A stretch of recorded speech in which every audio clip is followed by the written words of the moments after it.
now to the battle over the so-called Epstein files. So I looked this morning and I first started demanding that Donald Trump release the Epstein files on January 23rd. Are you still talking about Jeffrey Epstein? That is when he issued an executive order to release the JFK, RFK, and MLK files. That's a big one, huh? A lot of people are waiting for this for years, for decades.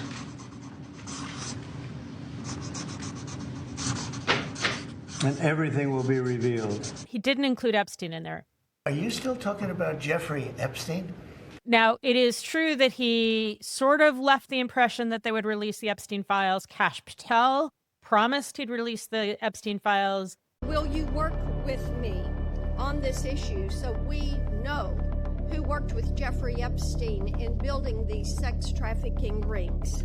Absolutely, Senators. Child sex trafficking has no place in the United States of America. Pam Bondi, early on in her tenure, without consulting with the White House.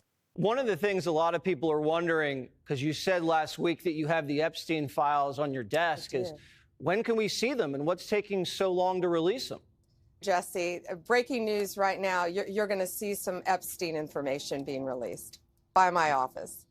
Released an already released version of the Epstein files to a select group of right-wing propagandists. What you're going to see, hopefully tomorrow, is a lot of flight logs, a lot of names, a lot of information, but it's pretty sick what that man did. Everyone has this expectation, everyone, meaning like the QAnoners, the people who have invested conspiracy theories about, say, Bill Clinton for decades about Epstein. Donald Trump defended his decision to boost a conspiracy theory tying former U.S. President Bill Clinton to convicted sex offender and now deceased financier Jeffrey Epstein.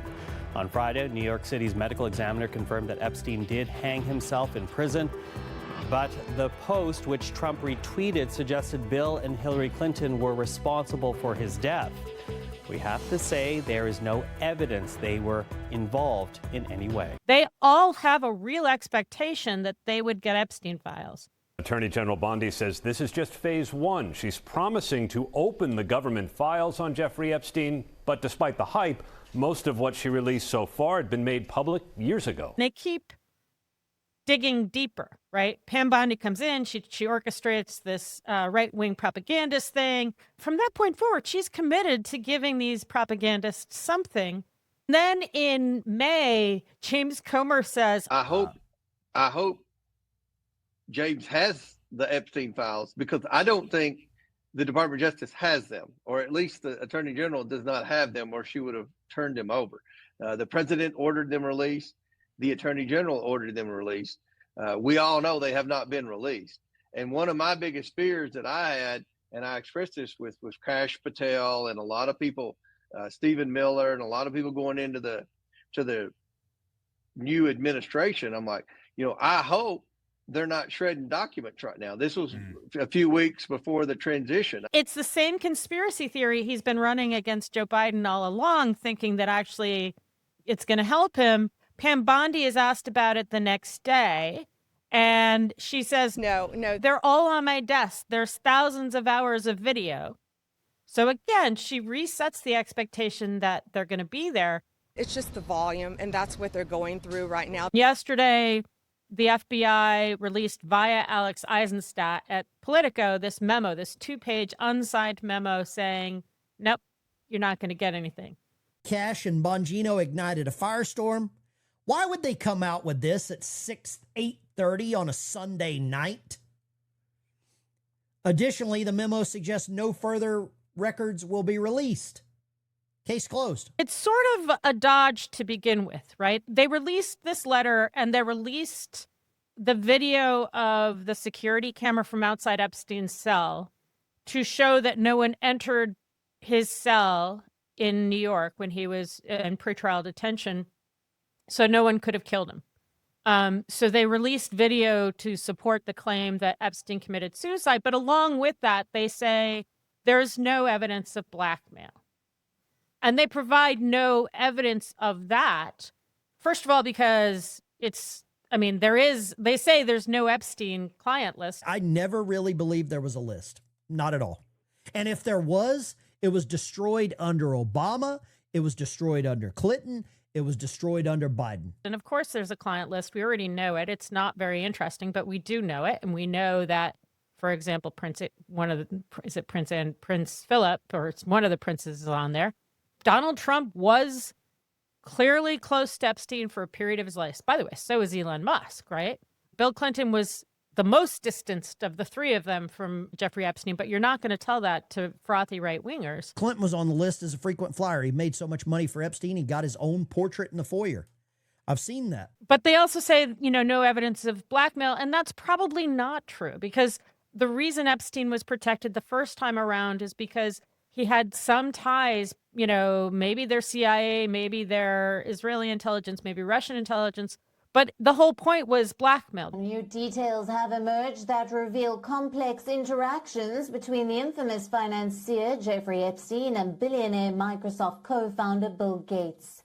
The convicted sex offender Epstein appears to have threatened Bill Gates and tried to blackmail him over his extramarital affair with a Russian bridge player. This was not just a project of his to destroy these women's lives. This was about him getting powerful people in his space doing illegal and horrible things.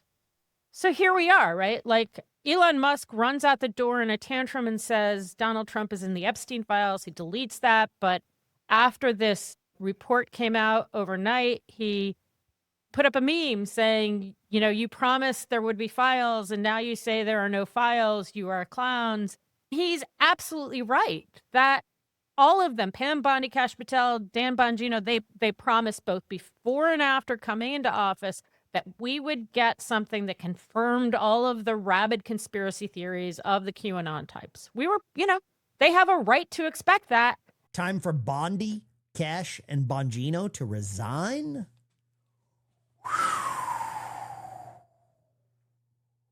Now Pam Bondi and Kash Patel and Dan Bongino are stuck.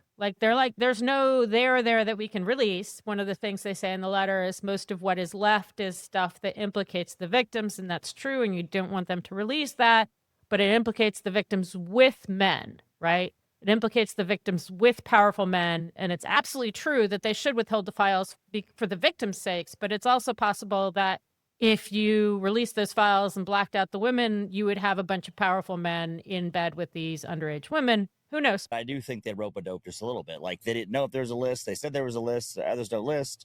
Everything's fine. Carry on. Next shiny object. A month ago, and this is little noticed, but it's actually sort of important. Robert Garcia and Stephen Lynch, both of the Oversight Committee, James Comer's committee, they write Pam Bondi and they say, when are we going to get the files? Now, I don't have any reason to expect that they thought there were files. They're doing the same thing I'm doing, which is saying, Pam Bondi, you've made this promise, give them, right? Dan Bongino, you made this promise, give them. Because they've written that letter, now Pam Bondi has an obligation to Congress, basically, to provide a better answer than she did with this letter to come out. And it's just not going to go away. It won't go away because it is non-falsifiable. That's transparency. Follow up on that, Sure. Caroline. Okay, so the FBI looks at the circumstances surrounding the death of Jeffrey Epstein. According to the report, this systematic review revealed no incriminating client list. So what happened to the Epstein client list that the Attorney General said she had on her desk? Well, I think if you go back and look at what the Attorney General said in that interview, which was on your network on Fox I've News. got the quote. Go ahead. John Roberts said, DOJ may be releasing the list of Jeffrey Epstein's clients. Will that really happen? And she said, it's sitting on my desk right now to review. Yes, she was What? saying the entirety of all of the paperwork, all of the paper in relation to Jeffrey Epstein's crimes. That's what the Attorney General was referring to, and I'll let her speak for that. Meaning everything that Bondi and Kash Patel and Dan Bongino have done have convinced the rabid conspiracy theorists not that there's no there, but that Bondi and Kash Patel and Dan Bongino have been gotten to by the deep state. And it's this delicious moment because this is the kind of thing that brings down people who rely on conspiracy theories, right?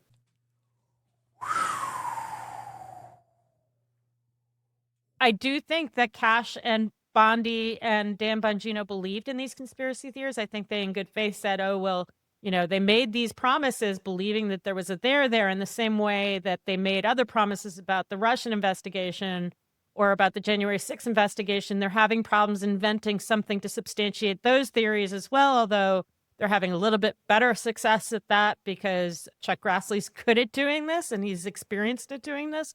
But if you were to fully release the Epstein stuff, yes, it would implicate Elon Musk. Yes, there would be evidence that Clinton was on his plane once, I think, but refused some other invitations. But the most implicated person would be Donald Trump. Would you declassify the 9/11 files? Yeah. Would you declassify JFK files? Yeah. I did a lot of it. Would you declassify the Epstein files? Yeah, I would. All right. I guess I would. I think that less so because, you don't know. You don't want to affect people's lives if it's phony stuff in there because there's a lot of phony stuff with that whole world. But I think I would. This is not going to go away, and it could very well snowball. Are you still talking about Jeffrey Epstein? It could snowball in that, why is Donald Trump leaving these deep staters, Pam Bondi, Kash Patel, and Dan Bongino in their place? He didn't kill himself. Yeah. He was murdered in his cell. Yeah. How can that happen? Well, it can't happen without state actors involved. Because they won't give us the Epstein files, and then it's going to lead people to distrust DOJ on other things. You think that would restore trust? Help restore trust? Yeah, I don't know about Epstein so much as I do the others. This doesn't help society. It doesn't help combat climate change. It doesn't help Democrats win the House.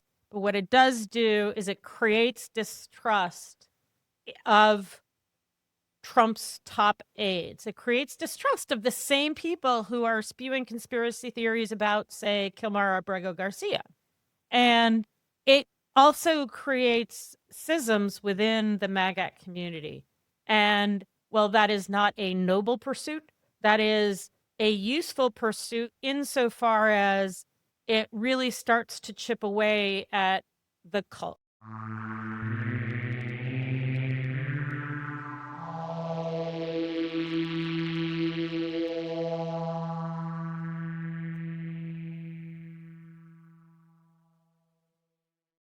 Are you still talking about Jeffrey Epstein?